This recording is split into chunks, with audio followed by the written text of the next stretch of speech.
You smug little octopus! Hey everyone, Mark Dude here, reviewing Sonic IDW issue 64. Last time, we were off the heels of issue 63, with Silver and Whisper deciding to go mimic hunting. After seeing him kick Silver and lie about what happened, as well as Silver seeing his eyes change.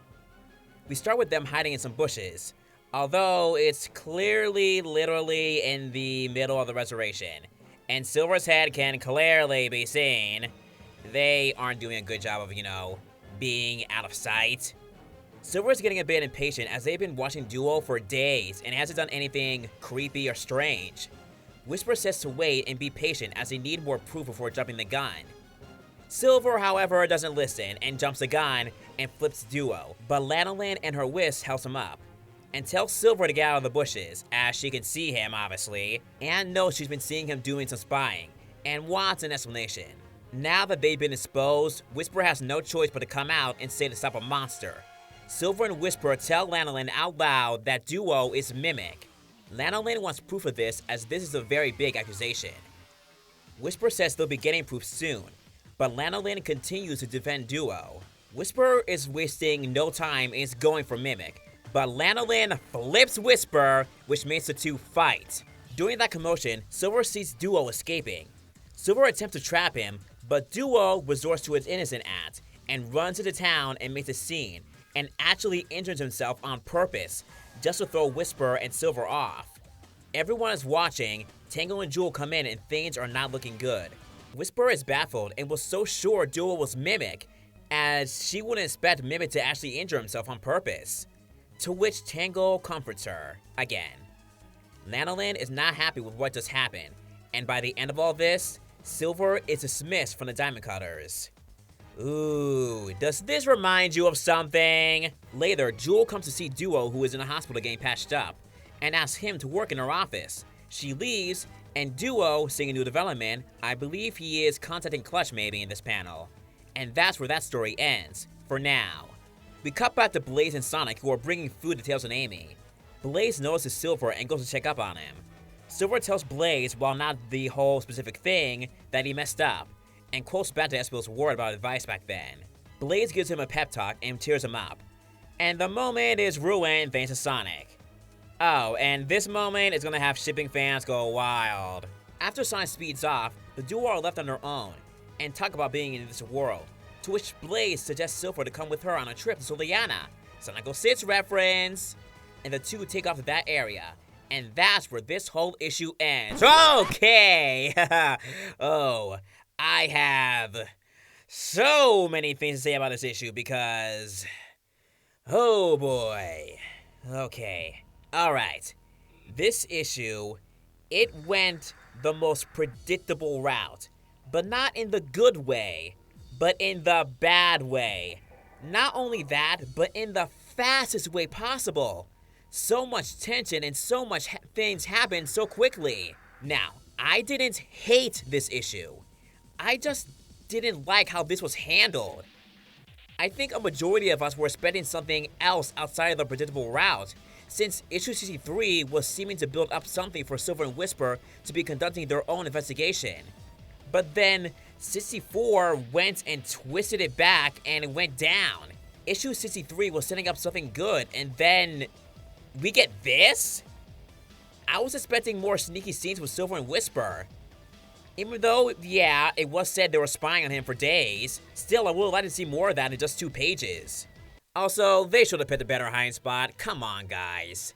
Okay, so, we all knew that Duo will still be around in future issues, but we all assumed that Whisper or Silver would still be onto him, or they would just wait to expose him and find out his plans, not get fooled like this. For one thing, I know Silver is kinda impatient and naive, but he really jumped the gun here. And Whisper also kinda jumped too, but that's only because Silver got caught.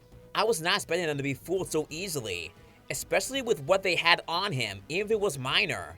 Sure, Whisper isn't used to Mimic actually letting himself get injured like that, but this still shouldn't have happened. They just drop it immediately. They don't even bring up what they saw before. It's like they wrote it that way on purpose to make sure Mimic doesn't get exposed to continue the story. And then this whole thing here with Lanolin was strange. Like, yeah, from her point of view, it's understandable, just like in the last issue. But this is making fans really throw fire at her.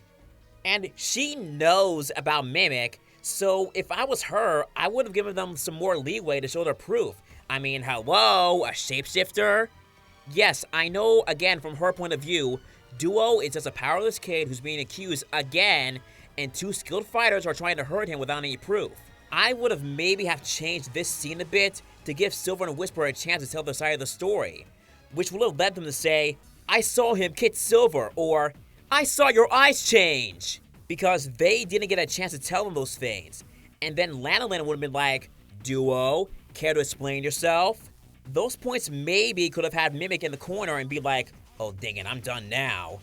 They might in a future issue, but it's too late now. The damage has already been done.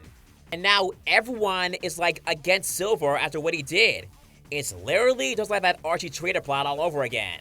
Only difference is that the mystery isn't a mystery to the audience, and that he's not the only one who's trying to expose someone. And now that someone is gonna have doubts of herself, and her having distrust and concern from her teammates. We, as the audience, know it's Mimic, but because of this predictable, fast-paced, and kind of strange route, and since we all know he's gonna be still around, we're also gonna have to see the inevitable, oh, I was Mimic all along. Your friend was right. I tricked you good. Silver, we are so sorry we didn't believe you, and we're so sorry too, Whisper. It'll be a while till we get that, unfortunately, but oh, I am eagerly waiting that issue. I would have went with Whisper telling Silver to hold off on exposing him. Like she said, they needed more proof before revealing his identity. And then down the line, they would reveal him with more evidence on their side. Maybe even hear about Clutch. And now, Mimic and Clutch's plan to destroy the Diamond Cutters from within is working. There's tension in the group and distrust now. Lanolin is not going to trust Whisper that much anymore. And Whisper is probably going to feel still guilty about her attempts to expose Duo. Plus, Tango will also feel tension. You saw how she was with Silver. Honestly, it kind of feels like all these stories are happening so fast and jumping around to get to the next point. Especially since we are getting another story with Knuckles, the Chaotix, the Babylon Roads, and then Cream Cheese Rough and Tumble. I don't know if the Diamond Cutter story will continue on with those others at the same time, but I feel like we won't see the story again until maybe at the end of issue 66, where it will lead to the return of Sergeant Kit. Part of me almost wants to wait and skip ahead to the issue where it will have the big reveal of Duo as Mimic, just to get it out of the way to see everyone's reaction, because I so want to see them apologize to Whisper, and especially Silver. I really feel like this issue could have been handled better. I understand why they didn't want Mimic to be exposed right away like this. They want to keep the tension and have the plan working. Have the typical team fumble and then come back at the end stronger than ever, but I feel like it could have been handled better. As I said, it's like the Traitor arc all over again. Other than that, the Silver and Blaze part was cute. I'm guessing this means we won't see them again for a while since they are headed far away. I'm mixed on this issue. Other than liking the art, Silver's hiding space being funny, Evan Stanley's character cameos, and the scenes with Sonic, Silver, and Blaze, the rest was... Let's see how the next issue is as it heads back to Angel Island with Knuckles and Team Chaotix dealing with the Babylon Roads. Now, if you'll excuse me, I'm off to make some Duo takoyaki, aka octopus lunch.